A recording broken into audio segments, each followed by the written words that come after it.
Welcome to the Real News Network. My name is Gregory Wilpert, and I'm coming to you from Quito, Ecuador. This week, the European Union began to apply a deal it reached with the government of Turkey to send refugees who landed in Greece back to Turkey. In the past year, over 1 million refugees traveled from countries in the Middle East, particularly from Syria, Afghanistan, Iraq, to Turkey, in the hopes of making it all the way to Europe. In most cases, they landed in Greece, which is now housing over 100,000 refugees there. Greece, though, which is still reeling from a prolonged and severe economic crisis, is having trouble accommodating so many refugees. According to the deal reached between the EU and Turkey, refugees in Greece are to be returned to Turkey, and for every returned refugee, one officially approved refugee will be admitted into a country in the European Union. Also, Turkey is to receive $6.8 billion in aid from the EU in exchange for this deal. With us to talk about the refugee crisis in Greece and in Europe more generally is Hazel Healy. Hazel is an editor at New Internationalist magazine in London and has traveled to Greece to investigate the refugee situation there firsthand. Thank you, Hazel, for joining us today. Thanks for having me. So let's start with your concrete experience. You traveled to the island of Lesbos, Greece, a couple months ago, which has been one of the main arrival points for refugees coming from Turkey. What did you see there? What was the situation like for the refugees?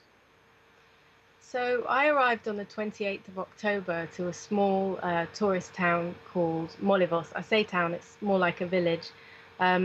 Actually, earlier that day, there'd been a shipwreck, one of the most serious, off the island, and 40 people were still missing. So my arrival on the island was more devastating than I was expecting, even after everything I'd read on the news and seen about the crisis before that. In terms of the people who I actually met, I think, we can read the statistics and hear that 95% of people who make that crossing are from Syria, Iraq, and Afghanistan, and that around half are from Syria. But I think when you hear the personal stories, that helps you really relate to these people and the journeys that they're undertaking and the reasons that they're fleeing. So one person was Salman, who was a Syriac Christian from northern Syria. He joined the exodus of Christians from the Middle East that started with the war in Iraq and has carried on apace with ISIS. He'd lost his cousin that night. He hadn't come in on any of the rescue boats. Then another woman that I met was a Yazidi mother of two called Linda, who lost her 18-month-old son, Jude, earlier that day. He drowned on the crossing. So the Yazidis from Iraq, she was from Iraq, have also a well-founded case under the Refugee Convention, but she was having to travel in this way and actually lose her child, fleeing persecution by ISIS, who we all know in the West the kind of terror that they can be responsible for. One other group I met were two Syrians, Amal and Majid. Majid was a master's economics student, and he said the reason he was leaving Syria was that it got to the point where you either shoot a gun or you leave, and that was his choice. So was that kind of the situation for most of the people that you talked to, that they were essentially escaping a civil war situation such as in Syria or Afghanistan? Or in Iraq, but there were also, it was actually an extraordinary experience because there were people there from all over the world. I also met a Somali who called himself Captain Phillips, who was running away from Mogadishu after he had been received death threats from Al-Shabaab for his work with a Western NGO, microfinance NGO. But what I saw from everyone were either people fleeing war or more sustainable, secure lives. And I was also told by more than one Syrian, if I could, I would go back tomorrow. This isn't my choice. I'm just looking for a way out. Yeah. The other and where did they say they were trying to get to? I assume that Greece was not their destination, their ultimate destination. Where were they hoping to go? So in most cases, people had a family member who they were hoping to join. So Amel was hoping to join her husband in Berlin. The Yazidi woman, Linda, her parents were already in Germany and she was making her way towards them. I met another man from Iraq who had a brother in Switzerland.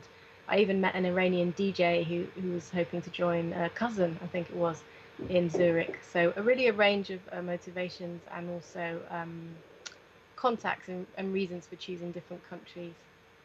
Uh-huh. One of well, let's turn to the deal that was reached between the European Union and Turkey last month, which is beginning to be implemented now. People are being returned. You've been in touch with people. What have they been saying about this process of being returned to Turkey? Well, I mean, there are so many concerns about this deal. I mean, its legality is questionable on many fronts. The first is that how can you be sure that the people who are returned to Turkey have had their asylum claim properly evaluated in that time? Um, of the first 202 who were deported amid much fanfare and media attention on Monday, 13 of those, the Greek authorities have said, "Oh, sorry, that was a mistake, and we hadn't actually finished processing their asylum claim." So that's hardly encouraging. The second point is that Turkey is not a safe country to return people to. So that means that if you do return asylum seekers to that country, you're guilty of something called refoulement. So under the Refugee Convention, you cannot return people to a place where they're at risk of further persecution. So Amnesty has been documenting how on the border with Syria, Turkey has been returning people to Syria, pushing them back over the border illegally. So it's not a safe place for Syrians, and even less so for the other nationalities. You also have all sorts of people sort of swept up in this deal. So you have Eritreans who are phoning up advocates saying, "What about us? You know, will we be sent back to Turkey? Where can we claim asylum?" Because Turkey isn't even a full signatory to the Refugee Convention. So there's so many worries people have about people being able to access the protection that they're legally entitled to if they're sent back to Turkey. From what you've seen of the situation there, and certainly also, I think, in addition to Amnesty International criticizing the Turkey EU deal, they've also been criticizing the camps in Greece themselves, including the one I think that you visited in Lesbos, which is one of the largest. What do you think would be the solution to this problem? That apparently, even though Europe is saying that they're going to take them in, but then at the same time returning them to Turkey, what should be done? What would be a better solution to this situation? Yeah, there's an easy answer to that, and it's like safe legal pathways, and you also need a global response. I don't think this can just be a European response.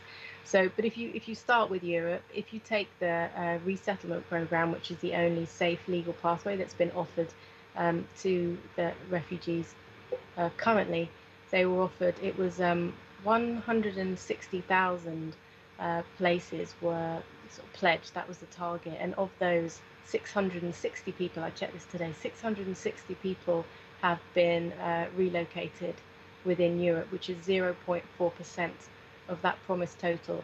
So if you can shut the door, slam the door in the faces of the refugees, and if you don't offer them any other way to reach safety, they will carry on coming, and they will come by another route. So people are already recording higher numbers of crossings from Libya, which is much more dangerous, and even more people died traveling that route last year than did coming via Greece. So you have to provide people another option, a safe option, a means by which they can have viable lives for themselves and their families, because otherwise it's just like the war on drugs. It's just like a displacement effect, balloon effect. It's a supply-centric effort.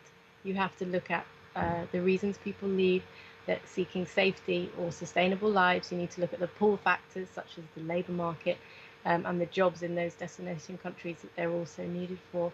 And you need to think about our intervention abroad as the industrialised North. And until you think about those things and act on them, this crisis isn't going to go away.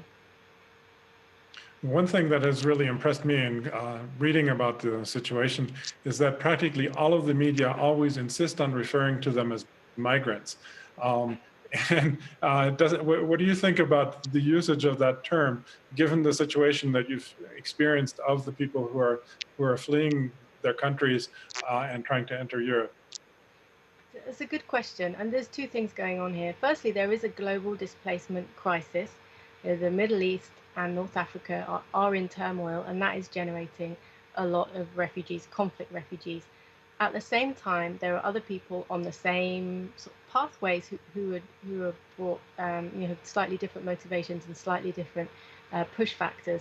But what you find is that actually the neat categories of refugee or migrants don't always fit the people who are on the road. So, for example, if you take Syrians who who flee the war, so they're safe from the bombs, but they're in Lebanon, they're getting deeper and deeper into debt, and they can't establish viable lives there. So they practice what's called secondary migration, and it's the same for Eritreans who escape the repressive regime. They get as far as Sudan. They have no options there. They have no way of surviving there, so they just keep moving until they get to a place where they think they can build a new life. Then you might have people who are commonly categorized as economic migrants, like Pakistanis or Nigerians, who are actually fleeing localized violence that isn't well publicized, but actually would have a good case even under the Geneva Convention. So the question becomes more, how can we update the convention to adapt to the realities of the world we're living in, to encompass the different kinds of people who are coming and the things that they're looking for. Well, unfortunately, we've run out of time, but thank you, Hazel, so much for agreeing to speak to us about this important issue. It's my pleasure. Thank you for having me on the program. And thank you for watching the Real News Network.